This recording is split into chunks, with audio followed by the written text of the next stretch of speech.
Major support for these broadcasts is provided by New York Community Bank, Chase Commercial Term Lending, Chelsea Lighting, Capital One Bank, Perfect Building Maintenance, Genova Burns, Giantomasi and Webster, Kilroy Architectural Windows, New York's Window Company, the WITKOFF Group, GREENBERG TRAURIG, LLP, M&T Bank. Additional support is provided by Ackman Ziff Real Estate Group, Bank of America, Merrill Lynch, BRIARWOOD Organization, Bruce MOSLER, C.B. Richard Ellis, Colliers International New York, LLC, Cushman & Wakefield, Dime Savings Bank of Williamsburg, Douglaston Development, Levine Builders, DDG Partners, Friedman LLP, Accountants and Advisors, Flushing Bank, Investors Bank, James D. Kuhn Real Estate Center at Syracuse University, James Orphanides, Centurion Holdings, John Katsimatides, Red Apple Group, Madison Realty Capital, Margolin Weiner and Evans, LLP, Certified Public Accountants and Business Advisors, Massey Knackle Realty Services, New Banks, Meridian Capital Group, Newmark Knight Frank, Sterling and Sterling, SJP Properties, Stonehenge Partners, and these friends.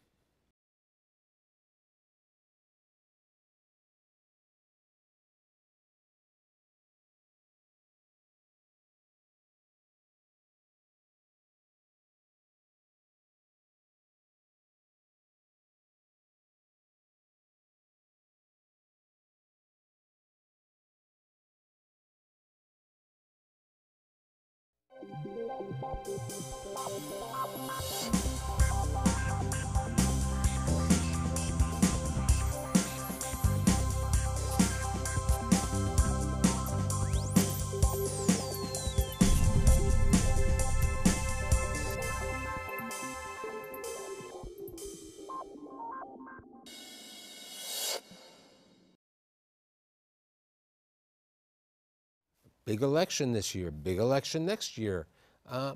We just finished a miserable Hurricane Sandy.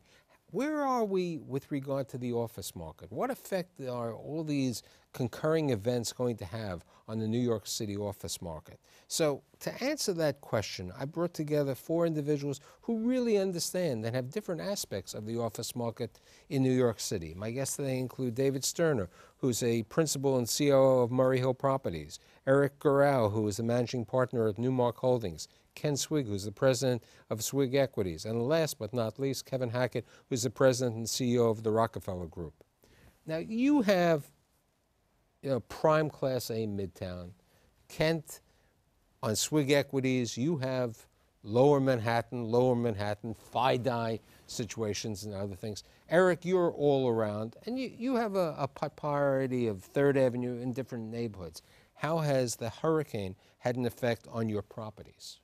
Certainly, there's been a big impact in the FIDI financial district market. No doubt, we had a huge swell that resembled the aftermath of a tsunami. Basically, enormous amounts of water came in and then vanquished and left everything flooded. So 2 of our properties are probably out of commission for the next month. On Broad Street. The other properties, thankfully, all are fine. We have full power restored. Everything is operating as if it did prior to the storm, except for Con Edison Heat, which is in the process of being turned back on. So, frankly, we're very fortunate. There was nobody injured. Nobody was died in the properties. And that's first and foremost. Secondly now is to get back the tenants into the normal operating business. Which I'm going to throw as a question. Eric? We had no damage at all other than loss of power in some of the buildings below 23rd Street. Look hopefully that's a time for everyone to come together and help the tenants in your building.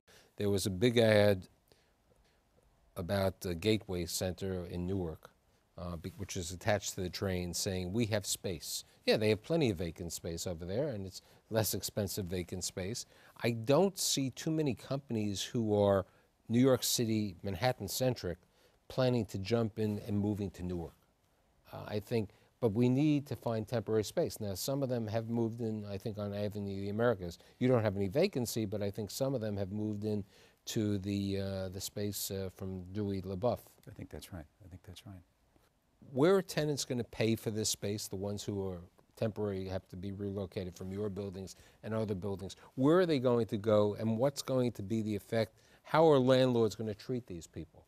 I mean, because unfortunately, the hospitality industry last weekend were not that nice to the community, where when the Verve Hotel in Long Island City raised their rate from $199 to $700 a night, and the Hampton Inn on 35th Street, across the street from Macy's, was asking $1,000 a night. I think we have to treat them with compassion and fairness, because we're all one city.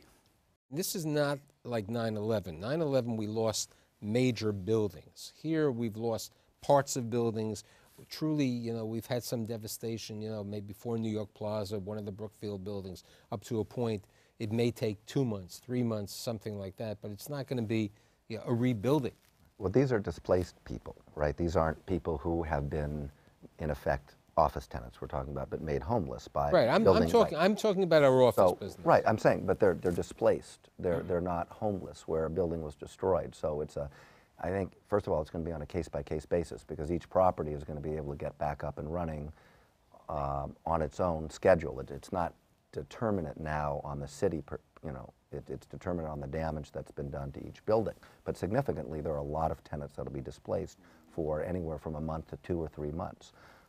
For our portfolio specifically, we're trying to relocate them into other properties we have on a temporary basis, or working with other landlords. In terms of who's paying for that, I think it's going to be a combination of insurance by landlords, insurance by tenants with business interruption insurance, and or, you know, a reduction of rent or an application of rent from one building potentially to another. But I think literally it'll be on a tenant by tenant basis, depending on what kind of services they need and how much of an impact those tenants are feeling. And we don't know all the answers So here's yet. another question I'd like to pose, and I'd like anyone to try to answer this question. Let's say this was not November the 6th, and let's say we were here on October 15th. How would you tell me, how's the office market been the last couple of months in Manhattan? David? I think it's been a great slow growth pattern. I think it's, I think what we spoke about earlier, Kent made perfectly clear, we had inflated returns. We had incredible increase in values in dollars, and it was artificial. It was created by the vehicles and the financial world and cheap money. And right now, if you looked at that graph and looked back before 2006 and 7 and this incredible leap, we're still probably in a growth pattern from 2004 and 5. So I think personally, it's good for the city. It's going to be a slow growth pattern. We haven't been seeing anything other than small upticks in our rent. Concessions have come down unless it's a tenant we're looking to buy up and get, because it's a credit-worthy tenant. But thank God, business as usual. And I don't think you'll see the change you saw on September 11th. It hasn't been as devastating. There wasn't a loss of life. And business needs to be where business needs to be. It's not necessarily, they didn't leave the city. They built redundancy in other areas, but I don't think we lost large chunks of business transaction in New York City from September 11th. No, I think when I said to Kevin and all of you before, what we've seen in 2012 is a lot of renewals. People renewing their lease as opposed to perhaps moving to new space. Have you seen that? I think there's a lot of that. It's the safer bet. And if this were October 15, to go back to your question before, Michael, I think we'd all be looking forward to this clarifying event, which is happening today on November 6th, with some more direct knowledge of what's in the future. I think you're going to have more decisions made. But certainly a renewal is a safer bet. Now, so we have a November 6th today. We have a major situation next year. We've had, a relatively calm, a good situation by a mayor that has done very well. People have been very happy, with the exception of maybe the marathon as his last situation.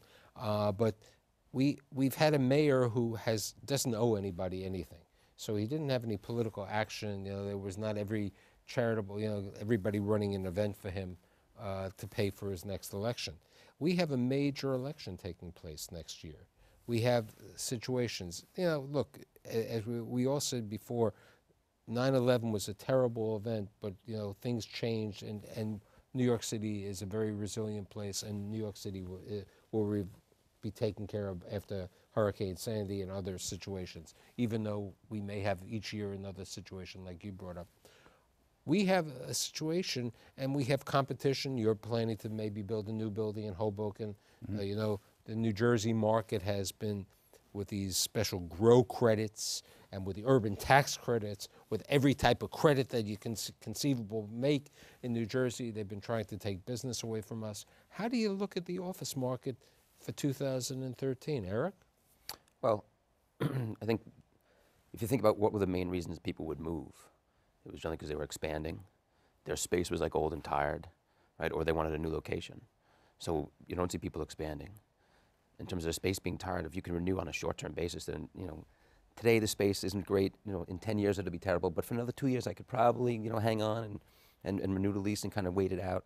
So I think that's what you've seen. So I think you have the tail of the landlords who basically have had, very low vacancies. We've had all very low vacancies, are doing great, right? Because no one really wants to go, and everyone wants to stay. And what you're then seeing is that landlords who have a lot of vacant space, they don't seem to be really, lowering their rent significantly, or they don't seem to be really reaching for the tenants. I think it's a question of how much, when the person bought the building and how they can afford to pay their debt. Fair. Okay, with low interest rates, perhaps they can afford it. I mean, we're talking about interest rates that we've never seen in years. So, if you have an interest rate and you're borrowing at LIBOR, something at LIBOR, you can afford it. If we're talking about a 7% interest rate, 2 over that, that's a different world over here. My retention rates are higher now than they were in 06. I would agree. So isn't the reason because people aren't growing and people don't want to spend the money to move them. That's what's happening. From our point of view, we've always, our success predominantly has been on tenant retention, because tenants are our lifeblood. And the more we can renew, the better off we are. So we bend over backwards to always renew our tenants in every way we can. And unless, of course, you can't accommodate them, and that's hopefully the benefit of having other properties. Very interesting comment came out prior to the show when we were talking about rents in the plaza, in B buildings in the Plaza District, less expensive than in the meatpacking district or Midtown South. I mean, when would you see that? That's a phenomenon, right? I think the sound you heard is my grandfather rolling over, right? That's what that was. Pretty amazing, I have some space, happily is right. I have some space on Lafayette Street, which I'm going to get some pretty high rents. I have space on 14th and 8th, which I'm about to get some real high rents. You're definitely seeing a change. I think one of the changes is that the growth companies now are run by younger people. Yes. Younger people aren't kind of getting married young, which means they're not also moving out of the city to accommodate schools for their kids, which means their commute into the city was always based on the transportation hubs. You're seeing those people living in the city or living in Brooklyn. They don't want to be at 1250 Broadway, the best transportation spot. I mean, in between 2 stops. I mean, no, I think they do, but I think what he's saying is there's new frontiers. These people have come out and created Hudson Square. They've the Lower East Side. Look what's happened there in the last year and a half. 4 years ago, no one even knew what it was. It was a derelict buildings. Now, on Broome, between Orchard and Ludlow, you're looking at it looks like old New York, but new. But what areas? What bad areas are there really in New York? And we didn't say there's any bad. No, but I'm saying, but if you look at these new frontiers, a lot of it I think has to do with the demographics of New York. Absolutely. If you look what happened in the 1970s, it was devastating. We lost 768,000 jobs, right? This last one, by the way, was 136,000 job losses. Okay, and 1.1 million people left New York. Okay, it took us 30 years to repopulate those 1.1 million people. It took like about 2003, we got them back. So when you look at New York, we are an expanding city population-wise, and we're accommodating 8.3 million people or so.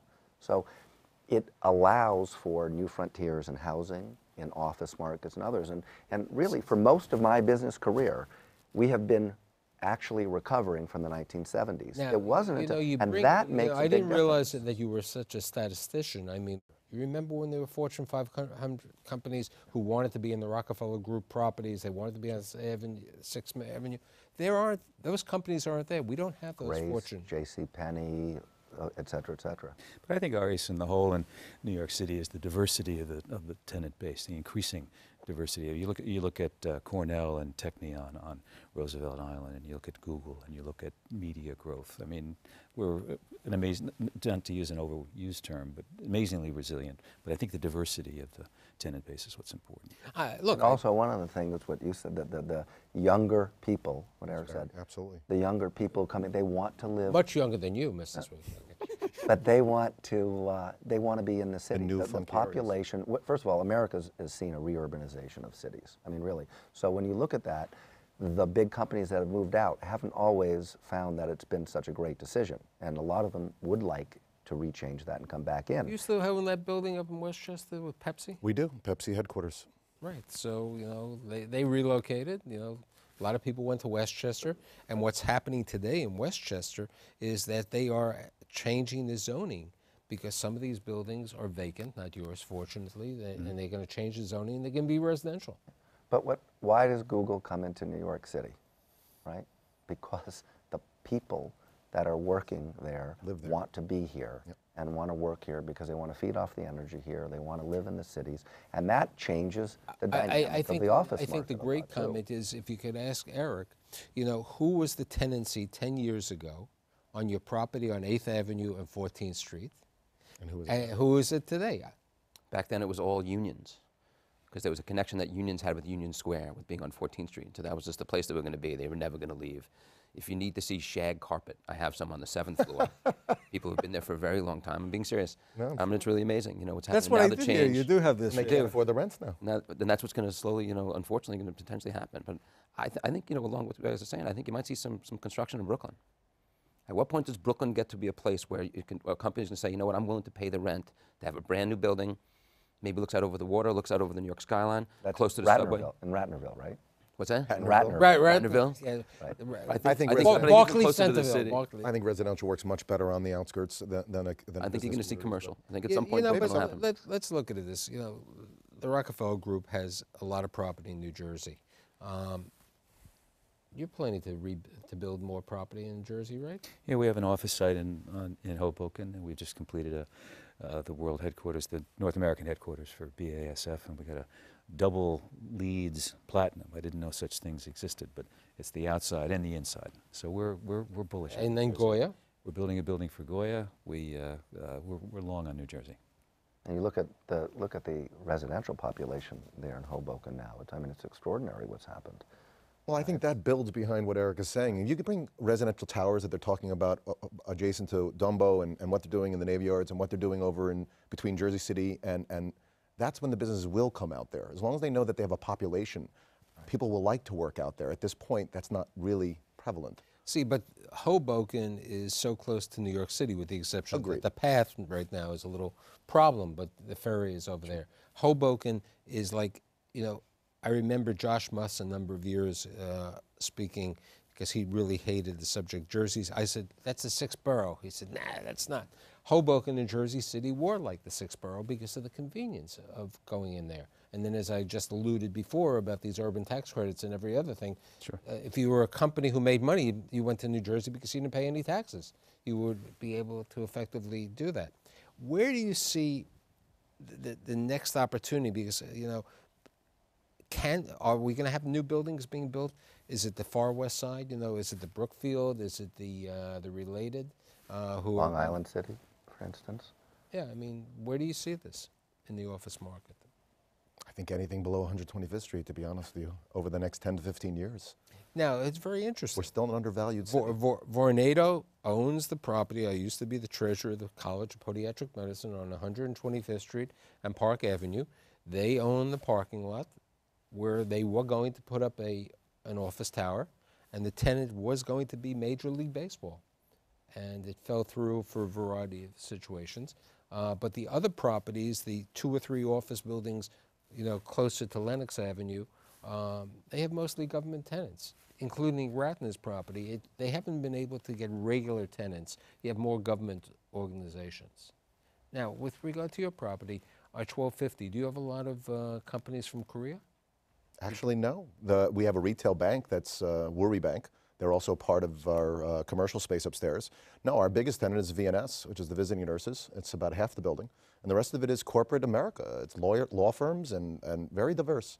As you said, it may have that thought of Koreatown, but it's so close to the Herald Square, which has the path and has the Penn Station 1 avenue away. It has all 3. No, it's a great convenience. I mean, subway stations right there, very close, certainly within 2 avenues away. It vides itself to business. And that's one of the big things going on in New York City, really, is the public transportation system. And that, first of all, it's amazing. In 1 week, almost all the subway systems are back up after this hurricane, which is probably the most extraordinary feat. I just went back and forth downtown today on the subway to get here. So to be able to stop on Wall Street and come back up here as if nothing happened is really extraordinary. And that is where a big difference is. And if you look at Mayor Bloomberg did a study when Doctoroff was deputy mayor, and they talked about growth and population growth related to what creates growth, et cetera. When they found out is that New York City lost about 12 miles of track between 1950 and 1980 or 90, somewhere in there. And that's the problem. And as you add track back and as you add things, you're talking about where does it work? Brooklyn, Long Island City, the PATH station over to New Jersey, all that is related to the public transportation system. And that's really what, that web of transportation is what allows us to expand on. Look, I think the transportation system is the key, okay? Right, so that's why Hudson Square became a neighborhood, because of the transportation over there, you know. It was printers, you know. You had the unions, okay? Hudson Square, it was only printers. I mean, you know, 1010 Winds is over there, the Fan is over there, all of the music, the industry, a lot of the media companies. We were talking before about Times Square, the bow tie, and I heard the comment was the office space is not really doing that well. I mean, what do you hear? Certainly, certainly some of the buildings over there have vast vacant space and don't seem to be renting as fast as they would like, obviously. So the question becomes, is there a push between these kind of like heavily trafficked tourist areas and then the office market? Do office tenants want to be in areas where there's a high tourism? And I think what you're seeing in some sense is maybe not. You know, maybe that's not the first choice. It doesn't mean it's never going to be rented, and maybe they haven't found a price point that makes sense yet. But I think you're definitely seeing like some of these areas where there's heavy traffic that, I mean, it's not that easy to, you know, not that convenient. New York, it's when you talk about the subways, the reason the subways are great is because it's convenient, right? That's what we love about it. We love it because it's convenient. Think about how many other things in New York are convenient. Not a whole lot. You know, why make your life less convenient? You know, I think that'd be the congestion in Times Square, I think, is what really is. That's the negative. It's not just the retail use. It's the fact that you're converged in a bow tie when you have streets that cross over, and you have a lot of open space in there now dedicated to pedestrians, and you have the theater district and all the retail there. For office space, it's a real big congestion. So that may be something that's related, but it's not. I don't think it's strictly tourist and congestion, because if you look, the second most highly trafficked tourist corner is Broad and Wall Street, where the stock exchange is. And that, in and of itself, I don't think is detracting away from office tenant use. I think it's the specific congestion of Times Square that you might be referring to, more than just retail and tourist traffic, particularly. You know, with regard to retail, is become urban retail. Any retail in New York is doing well, and you know, 530 Fifth Avenue is a good example. I mean, we were talking a little bit before the show about the expansion of retail, because that 42nd to the 49th Street corridor was not really a good retail. And then if you follow near my studio over here, the 39th Street to 35th Street, and even going down to your properties lower there, you really didn't have good retail tenancy. Do you see that changing now? Will retail go down past the Empire State Building? Will there be more retail as regular retail and restaurant retail? Any idea on that? Well, we've certainly seen it coming down from 49th Street to 42nd. That is evident. I can't speak intelligently below 42nd and 34th, but I've certainly seen a lot of the, you used to see the tchotchke places. You don't see them anymore. They've been run out of Fifth Avenue, even below 42nd Street.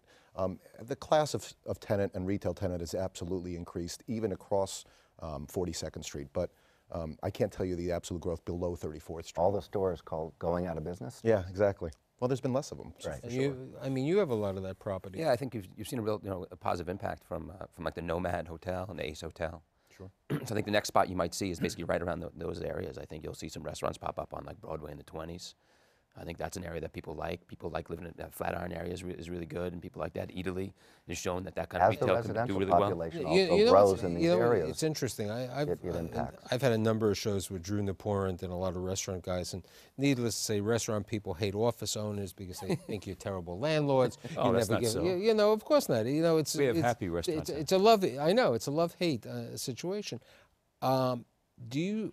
You know, his comment was, you know, he really helped Richard Lafrack's building when he opened up Nobu. It helped both persons, okay? Do you think a quality, good restaurant is a great amenity which office tenants like? I can speak only to our I 1221 know, Avenue of the Americas building, where we have both Oceana and Del Frisco's. And the life that those restaurants bring to the area from early, right after business hours, all the way into the late evening is fantastic. To quote Shelley Fireman, Fireman Hospitality, he says, I like neighborhoods like 1221. My reason is I got a lunch, I got a pre-theater, I got a theater, I got an after theater. So I can make money over there. I can even give that landlord a percentage rent. I like them to be my partner because, you know, it's a different thing. But you have a new tenant over there on top. We do, and our restaurant tenants love us as well. We're a promoter of them. We opened up. Wait a second, this guy's a rooftop bar man, right? That's right. I mean, how did you decide to do that years ago? We only have like 30 seconds. Hey, I got to admit, Steve Greenberg, rest his soul, it was his idea. And I was just dumb enough to say yes. That's all it came down to. So you took a roof. I mean, you were right before the curve. I mean, Yeah. now every hotel in New York City has a rooftop bar over there. So people aren't afraid to go inside an elevator to get to a retail or restaurant location anymore. And that changed the dynamic of the way buildings can use space. So when I invite you back in 2013, after the election, we can talk about the market, we can get a better idea, and I'd like to thank David Sturner, Eric Gural, Kent Swig, and Kevin Hacket, and I'll see you next week.